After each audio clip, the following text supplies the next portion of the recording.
पति के पास अपने केस के दौरान पत्नी को झूठा साबित करने के लिए और पत्नी के आरोपों को गलत साबित करने के लिए केवल एक ही मौका मिलता है, वो होता है एविडेंस का मौका। और एविडेंस के समय पर पत्नी को किस तरीके से क्रॉस एग्जामिन करना है, इस पर तो पति बहुत ध्यान देते हैं, लेकिन पति ये भूल जाता है कि उसकी अपनी भी क्रॉस एग्जामिनेशन होनी है। तो आज के इस वीडियो में हम इसी बारे में बात करेंगे कि मेंटेनेंस के केस में पति से क्रॉस एग्जामिनेशन में क्या क्या क्वेश्चन पूछे जा सकते हैं। तो आज के वीडियो का यही टॉपिक है।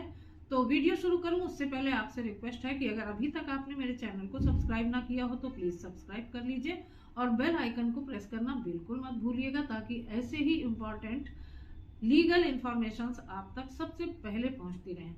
इन केस अगर आपकी भी कोई लीगल प्रॉब्लम है या मैट्रिमोनियल डिस्प्यूट चल रहा है तो आपको मेरी मदद की अगर जरूरत है तो डिस्क्रिप्शन बॉक्स में दिए गए मेरे व्हाट्सएप नंबर पर आप मुझे मैसेज करके संपर्क कर सकते हैं। मेरी लीगल टीम और मैं हमेशा आपकी मदद के लिए तैयार है। तो क्रॉस एग्जामिनेशन के दौरान वो कौन से पॉइंट्स हैं जिन पे पति को बहुत ध्यान देना है।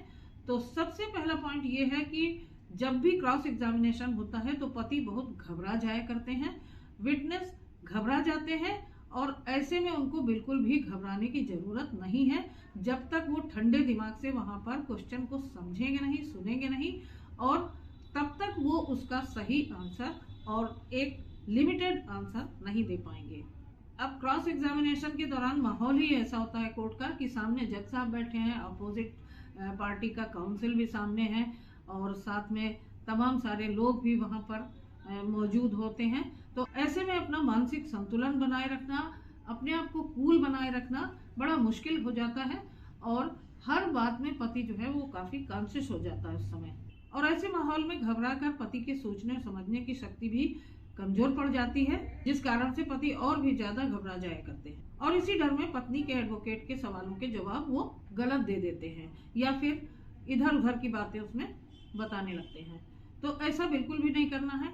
वहां पर जब भी क्रॉस क्वेश्चन का स्टेज आएगी तो आपको प्रिपेयर होके जाना है और ये समझ लेना है कि आपको बहुत ही धैर्यपूर्वक समझ बूझ के पत्नी के वकील के द्वारा पूछे गए जो क्वेश्चन है उनका आंसर देना है। और दूसरा पॉइंट यहाँ पर ये आता है कि जब पत्नी का जो वकील है वो एक ही क्वेश्चन को बार बार चेंज करके पूछता है, यानी कि सवाल के स्ट्रक्चर को चेंज करके वो बार बार अलग अलग तरीके से एक ही बात को पूछता है, यानी कि सवाल की जो आत्मा है वही रहती है लेकिन उसका वो बार बार अलग अलग तरीके से इस्तेमाल करके आपसे बातें निकलवाना चाहता है। तो आपको यहाँ पर अच्छी तरीके से उस क्वेश्चन को समझ लेने के बाद आपको एक ही जवाब देना है उस सवाल का, यानी कि एक ही सवाल को अगर अलग अलग तरीके से पूछा जाता है तो आपको उन सभी सवालों का एक ही जवाब देना है, अलग अलग जवाब बिल्कुल भी नहीं होने चाहिए। अब तीसरा बेसिक पॉइंट यहाँ पर यह ध्यान रखना है कि आपसे जो कुछ भी पूछा जाए बस उतना ही आपको जवाब देना है, उससे ज्यादा जवाब नहीं देना है और इसके साथ साथ झूठ नहीं बोलना है, गलत जवाब नहीं देना है। और ज्यादा जवाब देने के चक्कर में कभी कभी हस्बैंड जो है वो ज्यादा इंफॉर्मेशन दे देता है, इधर उधर की बातें करता है जो कि उसके केस को कमजोर कर देती है।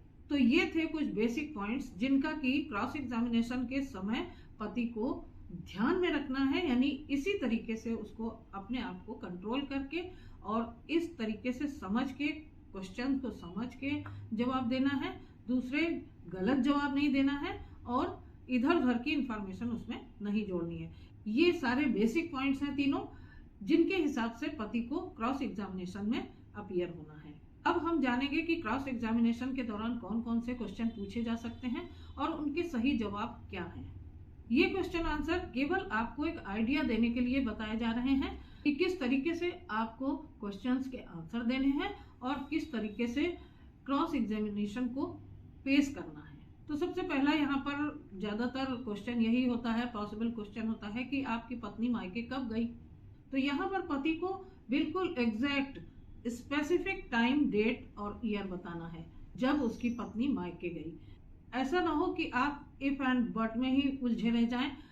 मान लीजिए आप कहते हैं कि मुझे कंफर्म नहीं है, शायद मई के महीने में गई थी और ऐसा मैं एग्जैक्टली बता नहीं सकता हूँ, तो यहाँ पर बिल्कुल भी गलत आंसर है ये। और पति को इस तरीके का आंसर देने में कोई बेनिफिट नहीं मिलने वाला है।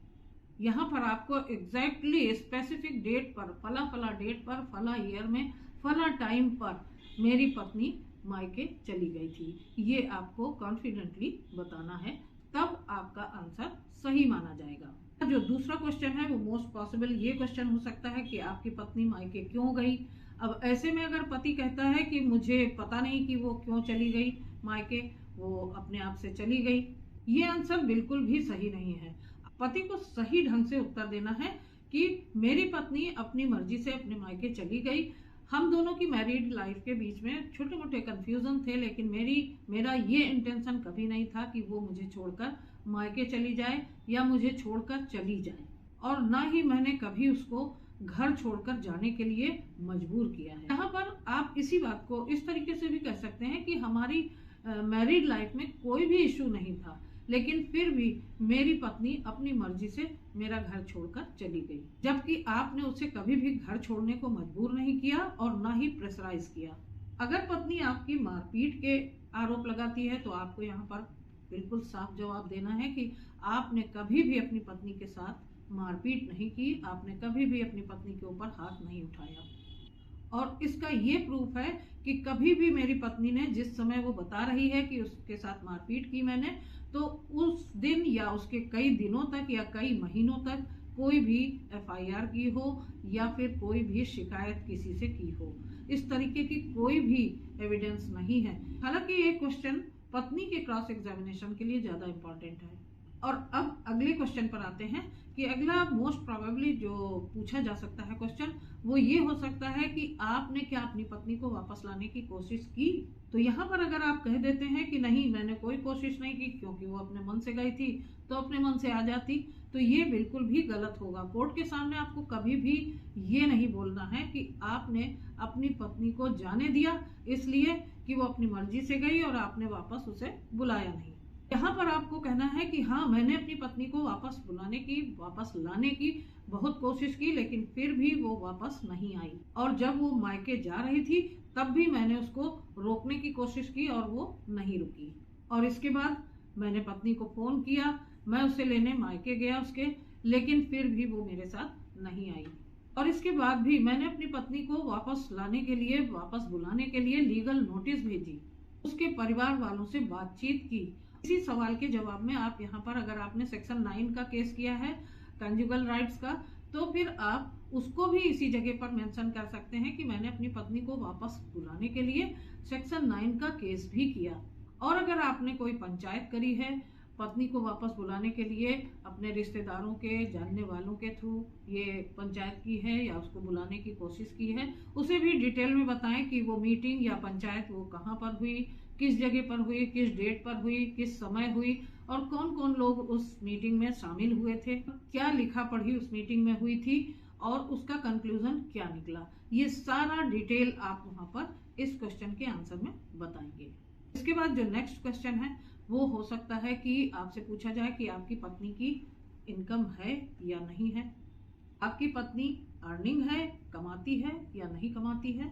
ऐसे में अगर आपका जवाब ये होता है कि मुझे पता नहीं, शायद वो कुछ कमाती हो या कुछ अर्निंग करने लगी हो या करती हो, तो ये बिल्कुल भी गलत और लापरवाही पूर्ण जवाब होगा। आपको यहाँ पर सही जवाब ये देना है कि ये गलत है कि पत्नी के पास कोई सोर्स ऑफ इनकम नहीं है। अब यहाँ पर आपको बताना है कि मेरी पत्नी फला फला स्कूल में टीचर है, या फला कंपनी में जॉब करती है, या फिर फला उसकी कोचिंग चलती है, या फिर सिलाई सेंटर चलता है, या जो भी काम आपकी पत्नी करती है उसको सही ढंग से यहाँ पर बताना है। और ये भी बताना है कि उसकी इतनी सैलरी है, और उसके रिलेटेड अगर आपके पास उसकी इनकम से रिलेटेड कोई डॉक्यूमेंट है, यानी पे स्लिप है या फिर आरटीआई से निकाली हुई इंफॉर्मेशन है, उसको भी यहीं पर कोर्ट में सबमिट कर देना है।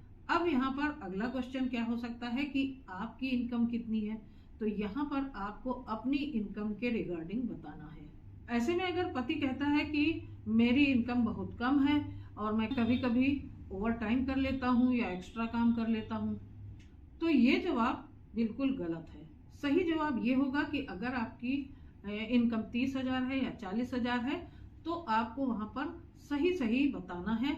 और उसके रिगार्डिंग आप ये भी कह सकते हैं कि यहाँ पर मैं अपनी पे स्लिप या इनकम के जो डिटेल है वो मैं यहाँ पर एविडेंस पेश कर सकता हूँ। तो यहाँ पर आपको समझ में आ गया होगा कि इनकम के रिगार्डिंग अगर कोर्ट पूछती है आपकी इनकम के बारे में तो आपको अपनी इनकम को छुपाना नहीं है, सब कुछ साफ साफ वहाँ पर सही सही बताना है, क्योंकि कोर्ट आपकी आरटीआई और बैंक स्टेटमेंट निकलवा कर चेक कर सकती है। इसके बाद अगला क्वेश्चन जो आता है वो ये पूछा जा सकता है पति से कि आपकी पत्नी जब आपको छोड़कर चली गई तो क्या आपने उसे खर्चा दिया, यानी कि उसके मेंटेनेंस का पैसा उसको दिया। तो आपका यहाँ पर कहना कि नहीं, मैंने बिल्कुल खर्चा नहीं दिया, क्योंकि वो अपने मर्जी से गई थी और मैं गुस्सा था उससे, इसलिए मैंने उसे कोई खर्चा नहीं दिया। ये बात आपको नहीं कहनी है, कोर्ट में ये जवाब बिल्कुल गलत होगा। यहाँ पर सही जवाब क्या है कि आपको कहना है कि मेरी पत्नी चूंकि इंडिपेंडेंट थी, उसका सोर्स ऑफ इनकम था, इसलिए मैंने उसको खर्च नहीं दिया। और साथ में ये भी आपको यहीं पर कह देना है कि मैं तो आज भी उसको अपने साथ रखने को तैयार हूँ, मेंटेन करने को तैयार हूँ, लेकिन वो मेरे पास आने के लिए तैयार नहीं है। अब नेक्स्ट क्वेश्चन जो कि बहुत ही इंपॉर्टेंट है वो ये आपसे पूछा जा सकता है कि आपके खिलाफ कौन कौन से केस चल रहे हैं। देखिए, ये क्वेश्चन ऑन रिकॉर्ड होता है, तो ऐसे में आपके खिलाफ जो भी केसेस चल रहे हैं उनको आप छुपा नहीं सकते, आपको सच सच बताना होगा। और ये नहीं कह सकते आप कि मुझे नहीं पता कि मेरे खिलाफ कौन कौन से केस चल रहे हैं या फिर केसेस झूठे चल रहे हैं। यहाँ पर आपको ये बताना पड़ेगा कोर्ट के सामने कि आपके खिलाफ 125 CRPC मेंटेनेंस का केस चल रहा है, 498A IPC का केस चल रहा है। अब यहाँ पर साथ में आप ये कह सकते हैं कि मेरे ऊपर ये जो 2-3 केस चल रहे हैं इनमें सारे आरोप मेरे ऊपर झूठे लगाए गए हैं। इसके बाद आपसे ये क्वेश्चन पूछा जा सकता है कि क्या आपने पत्नी को ससुराल में यानी अपने घर में मारपीट की थी, उसके साथ उससे दहेज की मांग की थी। तो यहाँ पर आपको इस बात का जवाब स्पष्ट रूप से देना है कि मैंने कभी भी अपनी पत्नी के ऊपर हाथ नहीं उठाया, उसके साथ कभी भी मार पिटाई नहीं की, ना ही दहेज की मांग की है। देखिए, यहाँ पर आपको कुछ बहुत ही इंपॉर्टेंट बातें ध्यान में रखनी है, क्योंकि सच्चाई ही आपकी सबसे बड़ी ताकत है। यहाँ पर पत्नी का वकील आपको डराने की, आपको कंफ्यूज करने की कोशिश करेगा, लेकिन आपको यहाँ पर सतर्क रहना है और बिल्कुल भी घबराना नहीं है और अपना संतुलन बनाए रखना है, कॉन्फिडेंस बनाए रखना है और हर सवाल को बहुत ही ध्यान से सुनना है, समझना है और सटीक तरीके से उसका उत्तर देना है। बेवजह से बात को लंबा नहीं खींचना है और जो सवाल आपसे पूछा ही नहीं गया है बेवजह उसको आपको बिल्कुल भी नहीं छेड़ना है, बिल्कुल भी उसके बारे में या इधर उधर की बातें आपको नहीं करनी है। जो भी पूछा जाए सिर्फ उसी का उत्तर देना है। तो इस वीडियो को बनाने का ये उद्देश्य है कि आपको पता चल जाए कि क्रॉस एग्जामिनेशन के दौरान कौन कौन से क्वेश्चन पति से पूछे जा सकते हैं और उनके क्या आंसर आपको देने चाहिए। अगर आप सही रणनीति रखेंगे, सतर्क रहेंगे, तो आपका केस मजबूत बनेगा। और जैसे कि मैंने आपको बताया कि केवल यही क्वेश्चन आंसर हर केस में नहीं पूछे जाते हैं, क्योंकि क्रॉस एग्जामिनेशन एक बहुत ही कॉम्प्रिहेंसिव और स्पेशल आर्ट है जो कि हर केस के फैक्ट्स और लॉ पॉइंट्स पर डिपेंड करता है, क्योंकि हर केस का जो फैक्ट्स हैं वो अलग अलग होते हैं और उसके अकॉर्डिंग जो लॉ के पॉइंट्स होते हैं उन्हीं के आधार पर क्वेश्चन आंसर डिपेंड करते हैं। यहाँ पर ये जो क्रॉस एग्जामिनेशन है इसके दौरान आपको किस तरीके से सतर्क रहना है, किस तरह से रणनीति बनानी है और किस तरीके से बिना घबराए हुए सटीक जवाब देने हैं और मोस्ट प्रोबेबली जो क्वेश्चन पूछे जाते हैं उनके आंसर मैंने आपको बताए। तो मैं आशा करती हूँ कि आपको अच्छी तरीके से समझ में आ गया होगा कि पति का जब पत्नी के वकील के द्वारा क्रॉस एग्जामिनेशन किया जाता है तो आपको किस तरीके से उसको फेस करना है। ये सारी स्ट्रेटेजी मैंने आपको इस वीडियो में बताई, तो उम्मीद करती हूँ आपको पसंद आई होगी और समझ में आई होगी।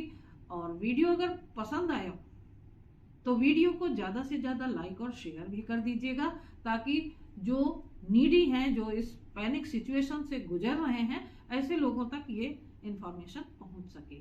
चैनल पर अगर नए हैं तो चैनल को सब्सक्राइब कर दीजिएगा। तो फिर मिलती हूँ अगले वीडियो में एक नई इन्फॉर्मेशन के साथ, एक नए टॉपिक के साथ। तब तक के लिए अपना ख्याल रखिएगा। आप सभी को नमस्कार।